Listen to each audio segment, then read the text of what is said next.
ప్రతి వేదంలో end portion వచ్చి ఉపనిషత్తులుగా చెప్తారు. అంటే ఏంటి, మొత్తం 4 వేదాల్లో 4 వేదాలంటే తెలుసు కదా, ఋగ్వేదం, యజుర్వేదం, సామవేదం, అథర్వణ వేదం. ఈ 4 వేదాల్లో కూడా ఆ చివరి పోర్షన్ వచ్చేసి ఏంటంటాడు అంటే ఉపనిషత్తులు అంటాడు. ఉపనిషత్తులు అంటే ఏంటి, ప్రతి వేదంలో ఉపనిషత్తుల్లో యాడ్ చేయడం చేశారనమాట. అంటే మళ్ళీ వాటిలో నుంచి ఒక్కొక్క మహావాక్యం కూడా తీసుకున్నారు ఉపనిషత్తుల్లోనే. ఉపనిషత్తులు ఏంటి, అంటే ఏంటి అంటే పరమాత్మ తత్వంతో దగ్గరగా ఉన్నవాళ్ళు గ్రహించింది అని అర్థం. అల్టిమేట్ ఏంటి, జ్ఞానం. ఇంకా చెప్పాలంటే వేదాంతం అన్నాడు. అంటే ఏంటి, ఆ జ్ఞానం కూడా అంతమయ్యేటువంటిగా చెప్పినటువంటివే ఉపనిషత్తులు అంటాడు.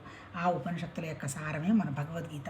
అంటే ఏంటి, మనం ఇవన్నీ ఇన్ని వేల శాస్త్రాలు అవన్నీ చదవలేము, తేలిగ్గా అర్థం చేసుకుంటాం అనేటువంటి భావంతో మన మహానుభావుడు వ్యాసుడు మనకి భగవద్గీతని చక్కగా చెప్పారు. కానీ చాలామంది ఏమంటారు, భగవద్గీత ఇంత గొప్పది అంత గొప్పది, గాంధీ గారు కూడా భగవద్గీతని ఎప్పుడైనా ప్రాబ్లం వస్తే ఓపెన్ చేసి చూశారంటారు. తర్వాత కొంతమంది ఐన్స్టీన్ కూడా చదివారట అంటారు.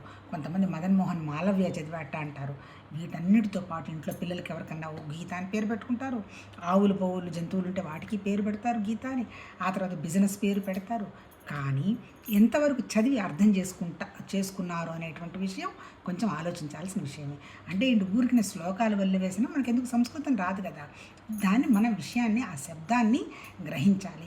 ఏంటి శబ్దాన్ని గ్రహించేది, మొత్తం సృష్టి మొత్తం ఏంటి, నిశ్శబ్దంలో నుంచి వచ్చింది శబ్దమే. నిశ్శబ్దం అంటే ఏంటి, పరమాత్మతత్వం అనేది నిరాకారం, అక్కడ ఏమీ లేదు, ఓన్లీ ఒక జ్ఞానం అనేటువంటి విషయమే ఉంది.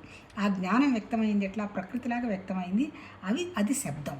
అంటే అది నిశ్శబ్దం, ఇది శబ్దం. ఇప్పుడు మనం ఎక్కడున్నామో, ఇప్పుడు శబ్దం స్థితిలో ఉన్నాము. మళ్ళీ శబ్దం నుంచి మనం ఎక్కడికి వెళ్ళాలి, నిశ్శబ్దానికి వెళ్ళాలి. దానికి సంబంధించింది మరి డైరెక్ట్గా నిశ్శబ్దానికి వెళతామా అనే దాని గురించే మా మహానుభావులు, నీకు ముందు మన దగ్గర శరీరం ఉంది కాబట్టి శరీరానికి సంబంధించినటువంటి విషయం నువ్వు నీకు ఇచ్చిన ధర్మం పద్ధతిగా చేసి, తర్వాత ఏ ఫలితం ఆశించకుండా, ఏ కంప్లైంట్ లేకుండా చేస్తే నీ మనసు ప్రశాంతంగా పెట్టుకొని, ఆ తర్వాత మళ్ళీ ఏంటి, మనసులో ఇప్పుడు మనకు అంతే కదా, 5 పంచేంద్రియాలు, 5 కర్మేంద్రియాలు, జ్ఞానేంద్రియాలు ఇవన్నీ ఉన్నాయి కదా, బయటికి తిప్పుతున్నాయి కదా. తర్వాత మనసు ఏంటి, స్పెసిఫిక్గా ఇదే చెయ్యి అదే చేయదని సజెషన్స్ ఇస్తుంది కదా. అందుకని ఇలా చేయకుండా నీ బుద్ధికి వివేకం తెచ్చుకొని, అంటే ఏంటి, ఈ భూమి మీద ఉన్నటువంటి చరాచర జీవరాశుల్లో జీవ చైతన్యం ఉన్నది తక్కువే, మిగిలినంతా కంపారిటివ్గా 90% జడమే ఉండొచ్చు. అంతే కదా, పంచభూతాలు ఉన్నాయి, అవన్నీ కూడా ఏమి మనకి అంటే ప్రాణం ఉన్నట్టుగా మనకేం తెలియదు కదా. ప్రాణం ఉన్న ప్రతిదీ కదులుతూ ఉంటుంది. అంటే ఏంటి, చిన్న చీమ దగ్గర నుంచి మన వరకు ప్రాణం ఉంది. కాకపోతే వాటికి జ్ఞానం ఉంది, మనకి జ్ఞానం ఉంది. కాకపోతే మన జ్ఞానం ఏంటి, వివేకమైనటువంటి జ్ఞానాన్ని మనం ఉపయోగించి ఉన్నదంతా ఒకటేననేటువంటి భావంతో జీవించమని చెప్తుంది భగవద్గీత.